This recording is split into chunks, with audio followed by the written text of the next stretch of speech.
Hey everyone, welcome back to the YouTube channel for OCD Recovery. Today I want to talk about why it's so important to get comfortable with the loss of concentration, the loss of productivity, and you got to really be aware of how much you're trying to ground yourself, lock down the present moment, all the different apps out there, not inherently good or bad, apps like the Calm app and, I'll just use the name on this one. How many people do I work with who have compulsively gone to like Sam Harris and Eckhart Tolle seminars? I mean, these people are very well intentioned, but it's really compulsive for OCD and anxiety sufferers.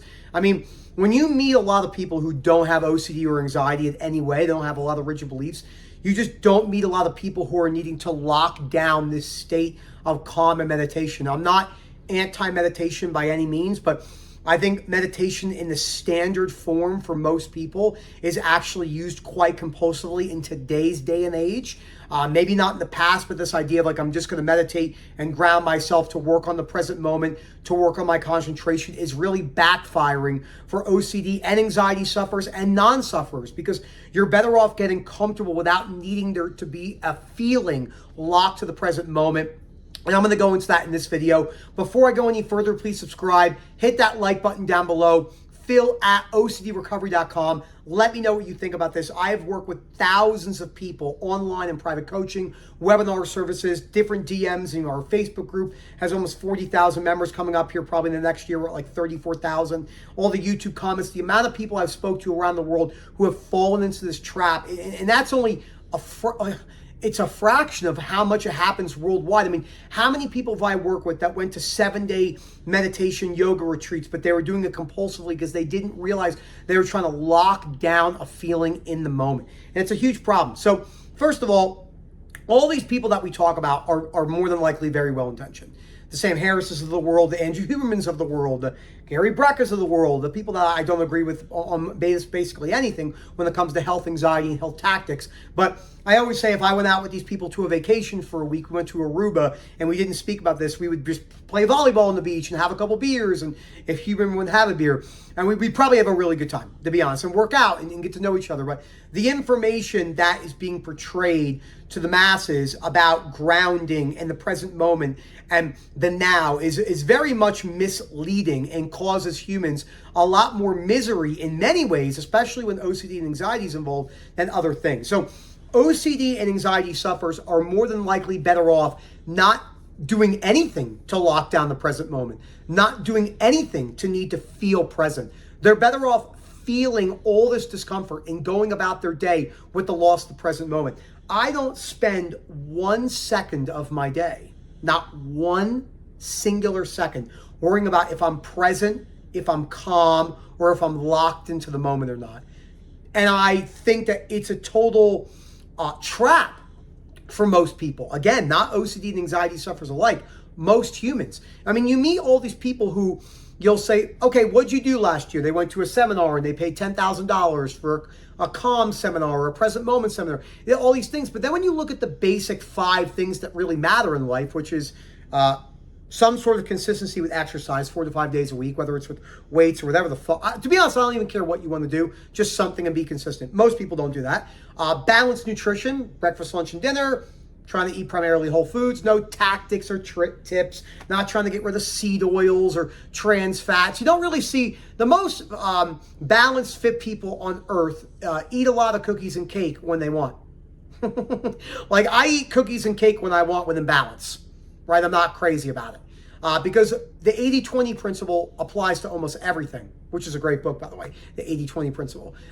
You realize that you have the people that are usually the most obsessed about their health, a lot of them are missing out on the basics and are not even really in good shape because the foundation principles matter. So there's like one thing, getting good with monotonous routines and consistency in your work.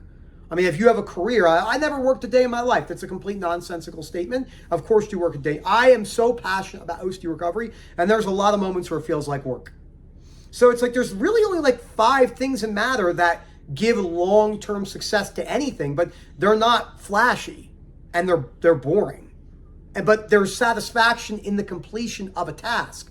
But as Ray Dalio says, once you reach a peak, then it's another journey. And another journey. I agree with that for me cold-heartedly. Once you achieve something, it doesn't really last a long time, or else a boxer who won 1 medal would just quit after that. It's the journey and the chase of the training and everything that gets them there, the monotonous routine. So, you know, this idea that you're going to show up to some fancy no talking seminar for a week and you're going to do all these grounding techniques and you're going to sing Kumbaya in a circle, I mean, that's all good and fun, but that's not going to change your life in the way you think. I mean, I'll just be very blunt here. If I went to, again, I've read a lot of his books. I think he's great and he has a lot of good points. But if I went to a Tony Robbins seminar, the big one he does in South Florida with 25,000 people that pay X amount of money, if I did a personal study and followed those people for 1 year after that, I will bet my whole life, my unborn child, every single ounce of my career that 97 to 99% are doing the exact same things they were doing the year before. Because jumping up, down on stage and talking about your emotions does not make you change the majority of the time. What makes you change is hard work, consistency, grit, determination, doing things when you're bored, monotonous routines. But that doesn't sell good. Hey, come to my seminar. I'm going to charge you $10,000 for 4 days. What are we going to do in this seminar? We're going to talk about why what you do doesn't work, in the sense of you have a lot of lazy traits, why the majority of people probably won't change because change is boring and hard, why most of you are not going to actually reach your goals, why most of you will not become multimillionaires, and why most of you will lead average lives even when you put the work in. That doesn't sound good. Now, there's a lot of contentment in that. I'm very driven. I don't look for outside motivation or inspiration. I'm very self-driven no matter how I feel. Not perfect, but that doesn't sell good. It just doesn't sell good. And there's a lot of, I mean, I'm in this new spot because Erica reads. Like, I love a lot of these books, Atomic Habits, Think and Grow Rich, even Simon's next books, Leaders Eat Last. There's a lot of great Rich Dad, Poor Dad. There's The Gap and the Gain. There's just a lot of good, The Anxious Generation, which is a great book. Definitely recommend that book. But as much as I love to read, you could put almost every single self-help book into one page. One. It's cool to know. I love reading. I love reading. I've read a couple hundred books in the last, 6 years. But you could summarize it all into one page. You really could. But that, again, it doesn't sell good. So, like, there's no need to ground yourself. There's no need to meditate your way out of an emotion. There's no need to do any of this. When I golf or when I hike, I have different forms of meditation. I'm not thinking about the meditative state, but I get that feeling doing different things because I'm not needing to be present and I don't need to be locked in. Because I don't need to be locked in, I'm automatically locked in.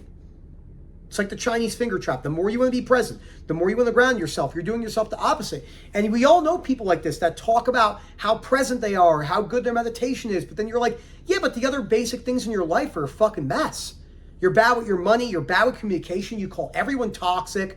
It's an issue. It's a problem. So, this is a very hard topic to cover because you always piss someone off when you make this. But the reality is, just look at your life.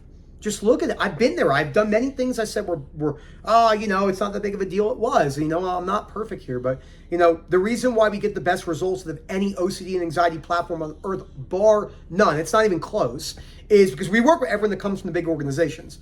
Every single major organization in America for OCD and anxiety, we work with hundreds, if not a couple thousand people from them, and testimonials like crazy, being like, yeah, there's just no one else explains it the way you do, because we get it. I've been in your head. I've been there. Imagine me in your head. It's a scary thought. But I get it. I know what you're doing. I know why you're going to these yoga meditation retreats. I know why you're going to no talking retreats. I know why you're calming yourself down with meditation. If you ask most people who are obsessed with this world to not meditate for a month, it's like I just asked you to take your children and boil them alive in front of you. That's not even exaggerated. It will feel like that. How dare you tell me? That's a healthy thing. I mean, why are you responding in such a rigid way? I get it. I've been there. It's like when Rob asked me to not go to the gym one time, I lost my shit. So it's like, because I had really bad body dysmorphia. So really think about this. You do not need to meditate. You do not need to ground yourself. You have to get comfortable with the loss of the present moment. Again, there's nothing inherently bad with this. Gone for now doesn't mean gone forever. I can meditate now if I want to, but you want to know something interesting? I'll leave you with food for thought. When you have people who I would consider robustly recovered, which usually takes 2, 3, 4 years, I don't know one person who meditates. Not one. But I know a lot of people who thought they needed to and do grounding techniques. Again, nothing against meditation. Great benefits, obviously. But it's definitely overhyped, oversold, and it is definitely not a life fix. There are plenty of people who are meditation, we'll call them like a grandmaster, kind of like in chess, where a lot of other things in their life need work besides meditation that are actually harder to achieve. Something to think about. Phil@OCDrecovery.com. Let me know what you think. Very hard topic to discuss. Again, this drives people crazy. Please message Phil to learn about our subscriptions, weekly, bi-weekly, consistency. That's why the subscription model is so good. It's the consistency. If you're just coming in every once in a while when you're triggered, it's not going to be enough for most people. It takes that consistency in the beginning. As you get better and better, it branches off, and and you go on your way, and you never come back in if you want. It's not like a forever thing.